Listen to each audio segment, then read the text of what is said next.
a few days ago, I put out this tweet and I pretty much said that Fernando Tatis Jr. is coming back sooner in 2023 because the Padres made the playoffs. And some people thought I was purposely spreading misinformation on the internet, and I was not doing that. If you did not know, the way that Fernando Tatis Jr. suspension is set up is that playoff games are included. So all of that being said, Fernando Tatis Jr. is not missing 30 plus games in 2023 because the Padres made it to the NLCS. I know that Bryce Harper broke their hearts, and I don't know why they did not throw Josh Hader in there. Anyways, that's a different story. It's a different tangent for a different day. Fernando Tatis Jr. is only missing 20 games to begin 2023. So the title is true. He's coming back sooner than we thought, and now we have some huge questions to answer. One, is Fernando Tatis Jr. coming back even a good thing for the Padres? Are they better off without him? I'm not talking about talent. We all know that Fernando Tatis is one of the more talented players of the last decade, whether you think that he did it the right way or the wrong way, whether he had a balanced breakfast or not. That is a big question. Are they better off without him? Because the clubhouse has better chemistry when Tatis is not at the center.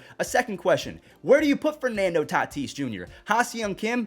He might win a Gold Glove. Trent Grisham, he might win a Gold Glove. Jake Cronenworth, the same conversation. So where do you plug in Fernando Tatis Jr.? Is he going to let his ego aside and not be the starting shortstop? Is he going to be a left fielder? Is he going to be a platoon guy with Trent Grisham? I mean, he's still going to play every single day, but maybe they platoon Trent Grisham and Ha-Seong Kim. So those are the two biggest questions, and the final question that isn't really relevant because he passed every single PED test while he was playing, and the only one that he failed was when he was recovering from injury. So all of his stats should be clean. I guess you have to ask the question, do baseball fans forgive Fernando Tatis Jr. instantly, or do you think that even if he puts up elite stats over the next decade or a decade and a half, that the Hall of Fame is out of question because he cheated? It's kind of the same situation going on with the Astros. Like, they cheated in 2017, but since then they've done nothing but redeem themselves by just shutting up, playing baseball, dominating baseball. As a matter of fact, they've made their 4th World Series in the last 6 years. So a lot of people are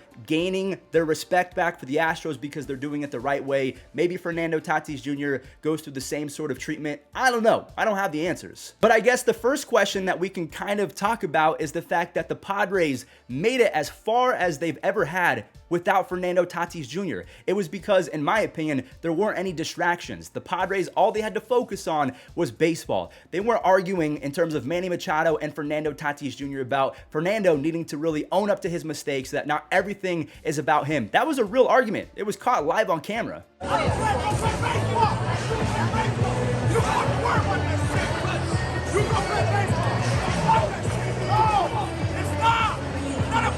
Manny Machado said out loud, everyone knows that you're the best, but he also put a disclaimer that not everything is about you, talking about Fernando Tatis Jr. So that is the elephant in the room. Tatis, he's going to be healthy because everything that he was pushing off is going to be fixed through surgery. 2 wrist surgeries, so that motorcycle accident will be a thing of the past. He is not riding those anytime soon. The shoulder that he pops out every so often and then pops back in, that is going to be fixed, so there are no more future dislocations. So he should be 100% going into spring training. And if you're curious, yes, he can play in spring training, but once the regular season actually starts, he's not going to be allowed to be around the team. So he misses the first 20 games. Are the Padres better off without him? Let me know in the comments, because I believe that Tatis would have been a pivotal piece in this series against the Phillies, simply because it was so back and forth offensively. Tatis is that gifted to really make a change. I mean, honestly, Bryce Harper and Fernando Tatis Jr., that would have been a matchup I would have loved to see. But obviously we didn't get that because Tatis, whether you want to blame his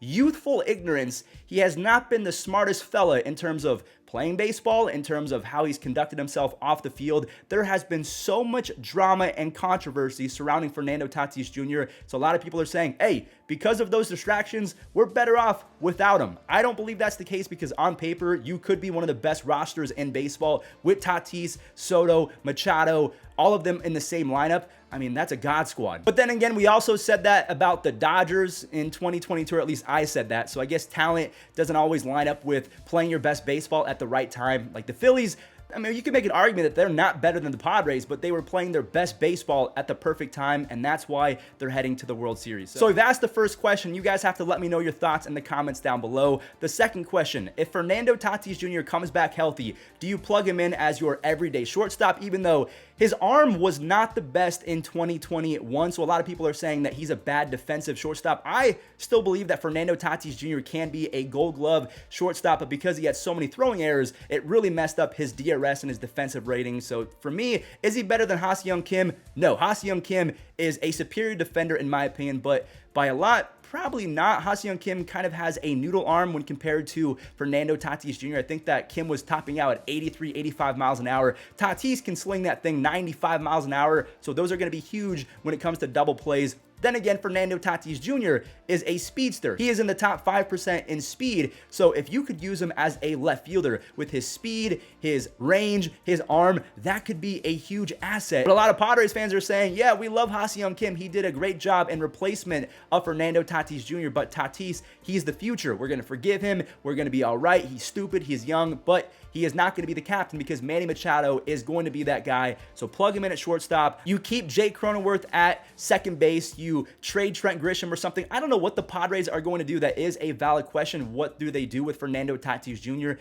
Honestly, in my opinion, even though I think that Tatis has a higher ceiling defensively than Ha-Seong Kim, I would put him in left field. I would platoon Trent Grisham and Ha-Seong Kim. So on a day that Ha-Seong Kim is facing a righty, I'd put Tatis at shortstop, Trent Grisham in center field. If there's a lefty on the bump, I am now sitting Trent Grisham in favor of Fernando Tatis Jr. playing center field and Ha-Seong Kim at shortstop. To me, that makes a lot of sense. I would do that. Also, Josh Bell is now a free agent. I do not believe that the Padres are going to resign him or retain him at least. So Jake Cronenworth is going to be their second baseman. They're going to go out and find a first baseman. Tatis at shortstop. When righties are on the bump, when lefties, he goes to center. To me, that's a perfect situation to have. Last but not least, maybe the least relevant, but something that is pertinent to me because I'm a big-time investor in Fernando Tatis Jr. What does the baseball community think of Nando when he comes back? Let's say that Fernando Tatis Jr. comes back and he has 45 home runs and 37 stolen bases and plays a decent shortstop. He does everything the right way. He doesn't make any fuss. He shuts up just like the Astros have done the last few years, and he just goes out there